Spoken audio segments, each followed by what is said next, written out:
स्नेहा का सपना था कि उसे कोई बहुत ज्यादा समझदार और स्मार्ट पढ़ा लिखा लड़का मिले, लेकिन कहते हैं ना, जो भाग्य में होता है होता वही है। देख, मैं साफ कह रही हूँ, लड़की के बाप के पास भर भर के पैसा है। अरे एक बार लड़की ने तुझे पसंद कर लिया तो समझ के पैसे की तो नदियां भर जाएंगी, लेकिन फिर भी तेरी प्यास नहीं बुझेगी बेटा। अरे माँ, फ्रिज में मैंने 2 बोतल पानी की रखी है, और कैसे प्यास बुझेगी? अरे 5वीं फेल, मैं बात कर रही हूँ पैसों की प्यास की। तू गवाह नहीं समझेगा इस बात को। बस तुझसे लोगों की नौकरी करवा लो। वो क्या है ना आशीष की माँ, वो सीधा है, और जिसे तू लोगों की नौकरी बोल रही है ना, वो आशीष का प्यार है अपने लोगों के लिए, जिनसे वो प्यार करता है या जिनसे जुड़ा हुआ है वो। अरे जमाना नहीं रहा वो। अरे आज की डेट में तो ना बेटा माँ का है, ना ही पति पत्नी का। कैसी बात कर रही है माँ? चाहे दुनिया यहाँ की वहाँ क्यों ना हो जाए, मैं आपके बिना नहीं रह सकता, ना ही मैं आपको कभी धोखा दे सकता हूँ। अरे हाँ, ठीक है ठीक है। देख, लड़की को पढ़ा लिखा लड़का चाहिए तो वहां चुप रहना। जबान खोलेगा तो पता चल जाएगा कि 5वीं पास है। अरे तो पढ़ा देती ना आगे। माना सौतेली माँ हो, लेकिन दहेज की लालच तो अपने बेटे जैसी ही रख रही हो।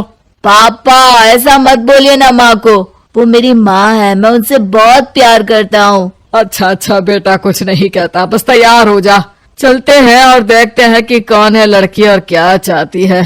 सभी मिलकर लड़की देखने जाते हैं, जहाँ स्नेहा आशीष को देखकर ही इम्प्रेस हो जाती है। वाह, कितना हैंडसम है, काश इससे मेरी शादी हो जाती, लेकिन पता नहीं कितना पढ़ा लिखा है। स्नेहा, लड़का बहुत अच्छा है, बेचारी की माँ दूसरी है, लेकिन देख रही है ना, हीरा भी इतना चमकीला नहीं होगा जितना कि ये। स्नेहा को समझ नहीं आता कि वो क्या करे। वो आशीष से मिलती है, उसकी सादगी, उसकी बातें उसे भा जाती है। मैंने नहीं सोचा था कि इतना पढ़ा लिखा लड़का मुझे मिलेगा। मैं शादी करने के लिए तैयार हूँ। और फिर स्नेहा और आशीष की शादी हो जाती है। शादी के बाद सासू माँ कहती है, अरे बेटा, वो तेरे जेवर मुझे दे दे, मैं संभाल कर रख दूंगी। स्नेहा, जो कि खुद भी एक समझदार लड़की थी, नहीं, मैं अपने जेवर नहीं दूंगी, उसके लिए तो मैंने पहले ही लॉकर खुलवा लिया था माँ जी। ये मेरी कुछ आर्टिफिशियल ज्वेलरी है, इसे रख लीजिए। वैसे मेरी अलमारी में जगह नहीं है ना। सास बेचारी नई बहू से क्या उलझती। सुनिए जी, मैंने आपके लिए खाना और नाश्ता बना दिया है। ऑफिस कब जाना है? कौन से ऑफिस में? मैं तो घर का सारा काम करता हूँ। हाँ? क्या बात कर रहे हैं?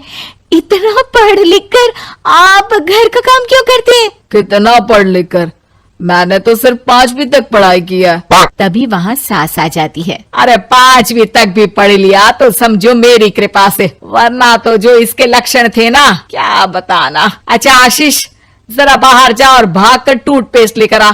सुबह से मंजन नहीं किया। और हाँ, फिर जाकर दुकान की सफाई कर देना। तेरा छोटा भाई दुकान पर जाने को तैयार हो रहा है।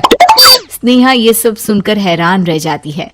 वो सोचती है कि आखिर उससे क्या गलती हो गई जो उसके साथ ऐसा हुआ। आशीष स्नेहा के पास जाता है। सुनो, तुमको तो मैंने पहली मुलाकात में ही बताया था कि। स्नेहा आशीष की बात ही नहीं सुनना चाहती है। वो जोर से चिल्लाती है, चुप रहो, बिल्कुल गंवार कहीं के।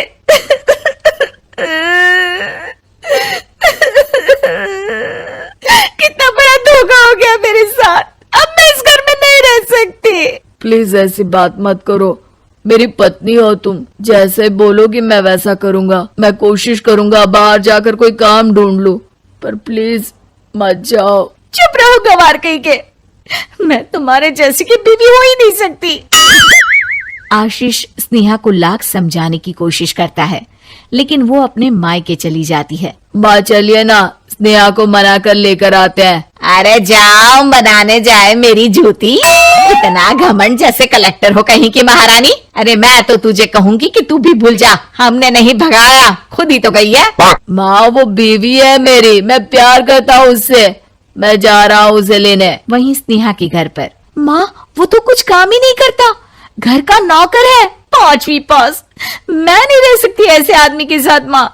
बेटा वो लड़का बहुत अच्छा है, उसकी तारीफ मैंने हर किसी से सुनी है। तेरा पति है, अब तक एक गलत माँ के साथ रह रहा था, तू संवारेगी तो संवर जाएगा। तभी वहाँ आशीष आ जाता है। मुझे माफ कर दो स्नेहा, पर प्लीज मुझे छोड़कर मत जाओ। मेरी माँ के जाने के बाद मुझे तुम्ही से सारी उम्मीद है। तुम जैसा कहोगी मैं करूँगा, पर प्लीज मेरे साथ रहो। सबके समझाने बुझाने के बाद स्नेहा आशीष के साथ घर आ जाती है। आ गई महारानी, अब आई हो और सच्चाई भी पता चल गई है, तो थोड़ा तमीज से पति के साथ घर देख, रसोई संभाल और हम सबकी सेवा कर। देखिए, मैं अब इस घर में बंटवारा चाहती हूँ। जो मेरे पति का हिस्सा है वो उसे मिले और वो आज से कोई काम नहीं करेंगे। हिस्सा ले लो, लेकिन कमाओगे क्या, खाओगे क्या, धूल मिट्टी। अरे तेरा पति किसी काम का नहीं है, वो तो मेरा बेटा कमा रहा है तो 2 रोटी मिल जाती है इसे। तभी वहाँ स्नेहा के ससुर आ जाते हैं। मैंने एक बंद फैक्ट्री को पहले ही आशीष के नाम कर दिया है और घर के 2 तल्ले में 1 तल्ला ले लो। मैं तो आशीष के पास रहूंगा, वकील थोड़ी देर में आता ही होगा। अरे जाओ जाओ, 2 दिन में भूख से तड़प कर सब वापस आ जाओगे। बढ़िया आई बहू बेटे वाली। फिर क्या था, स्नेहा आशीष के साथ मिलकर बंद फैक्ट्री को खोलती है और मन लगाकर काम करती है। दोनों की मेहनत रंग लाती है और आशीष अपनी मेहनत से एक सफल बिजनेसमैन बन जाता है। लेकिन एक दिन, अरे बहू बेटा आशीष, मुझे माफ कर दो, मैं भी अब तुम लोगों के साथ रहना चाहती हूँ। इस कमबख्त ने तो दुकान का बेड़ा गर्क कर दिया। वो तो आशीष था जो सारा दुकान का काम संभालता था। बेटा हमारे पास तो अब खाने को भी नहीं बचा। माँ जी, इसे कर्म के फल कहते हैं। खैर, खाना है तो आपको और आपके बेटे को काम करना पड़ेगा, समझी? हे भगवान, अब ये दिन आ गए हैं कि बहू के साथ रहने के लिए मुझे काम करना पड़ेगा। बेटा आशीष, तू ही समझाना अपनी बीवी को। पता है ना मैंने तुझे कितने प्यार से पाला है। हाँ माँ, वो तो ऐसे ही बोल रही है आपको। अरे घर में कामकाज के लिए बहुत सारे नौकर चाकर है, आप आराम से रहिए माँ। स्नेहा आशीष का अच्छा और सरल सच्चा व्यवहार देखकर मन ही मन सोचती है, मेरा पति गवार ही सही, लेकिन दुनिया का